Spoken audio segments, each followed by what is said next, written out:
salut à tous. Eh oui, après l'entretien des aquariums d'eau douce, aujourd'hui nous allons faire celui du récifal. Pour cette vidéo, je suis obligé de la faire avec une voix off, car il y a pas mal de petits détails très importants à vous expliquer, et ce sera plus compréhensible pour vous avec ma voix plutôt que de tout lire. Aujourd'hui, pour faire la démonstration de l'entretien, nous aurons notre collaborateur Francis. Lui, il est spécialisé dans la maintenance des aquariums d'eau de mer. Alors, c'est parti pour nettoyer tout ça. Dans un premier temps, chez nous, pour tous les bacs, on commence par le nettoyage des vitres, pour faciliter l'évacuation des petits déchets avec le changement d'eau. Comme d'habitude, nous utilisons l'excellent aimant Tunsker Magnet. Ici, nous n'utiliserons pas la lame inox. Et vous allez voir, c'est aussi très efficace. Prenez votre temps pour tout nettoyer. J'accélère la vitesse x4, car sinon c'est trop long à regarder. Ensuite, étape très importante à respecter absolument, c'est couper l'alimentation de tous les éléments électriques de l'aquarium. Faut pas oublier que nous allons passer plusieurs minutes les mains dans l'eau. On évitera ainsi tout accident. Et pour faciliter la tâche, ici nous vous donnons une petite astuce.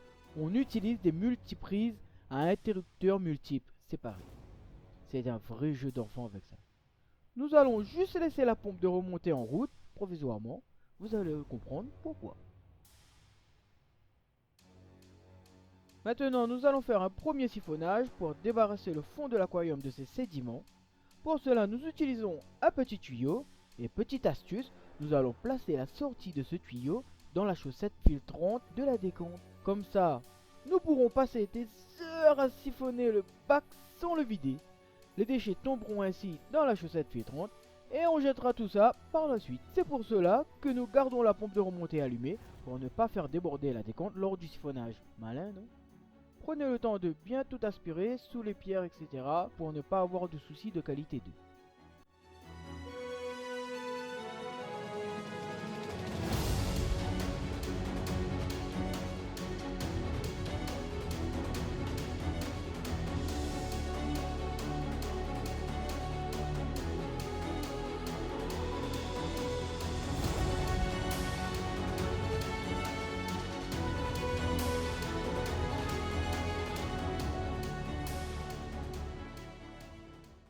Maintenant, nous allons préparer notre salé.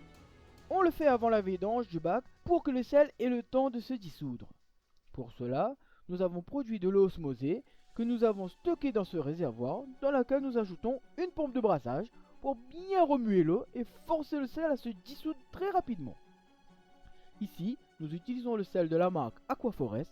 C'est un sel enrichi en minéraux qui favorise la croissance des coraux. Nous ajoutons très progressivement du sel dans ce réservoir en respectant bien sûr le dosage de la notice. Nous laissons le sel se dissoudre et nous allons tester et voir si la densité est bonne. La densité, c'est le taux de sel dans l'eau. Pour cela, nous allons utiliser un réfractomètre. Voilà à quoi ça ressemble. C'est un outil vraiment indispensable quand vous commencez l'eau de mer. Grâce à lui, vous aurez une précision extrême sur les taux de sel dans l'eau. C'est un système de mesure très fiable. Bon, pour ce bac avec des coraux, nous visons une densité de 1026. Donc, faisons un test.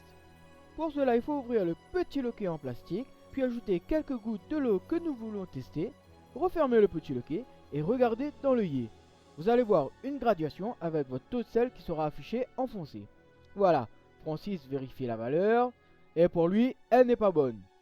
Et nous voyons ici que la valeur indiquée est 1024, donc il manque du sel à notre mélange.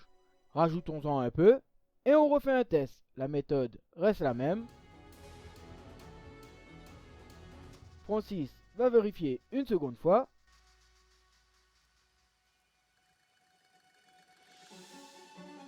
Et la valeur est bonne. Nous voyons ici que la valeur indiquée est 1026, donc c'est nickel. Nous allons pouvoir vidanger le bac. Et ici encore, pour nous faciliter la tâche et ne pas inonder partout, nous utilisons une petite pompe de remontée pour vidanger le bac. Nous l'installons dans la décompte et on évacue toute l'eau à l'égout.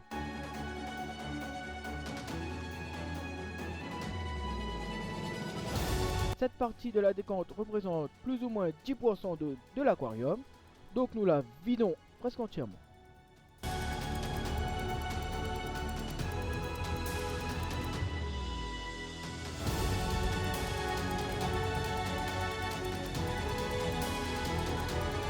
Une fois vidé complètement, on inverse tout le système. Nous installons la pompe cette fois-ci dans notre réservoir et hop, on transfère l'eau vers la décompte.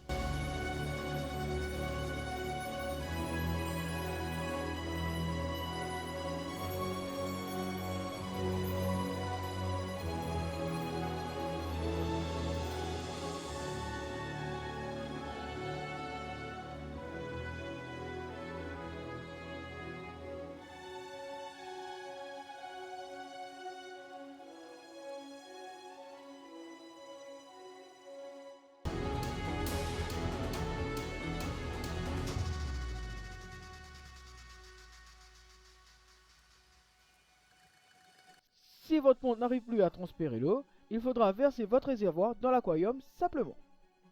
Une fois le remplissage effectué, nous pouvons tout remettre en route et il ne reste plus qu'à apprécier le spectacle. Voilà, l'entretien est fini les amis, c'est pas plus compliqué que cela. Je vous dis à bientôt, merci d'avoir regardé ma vidéo et surtout abonnez-vous, nous avons besoin de votre soutien plus que jamais. Comme d'habitude, l'espace commentaire est ouvert à toutes vos questions.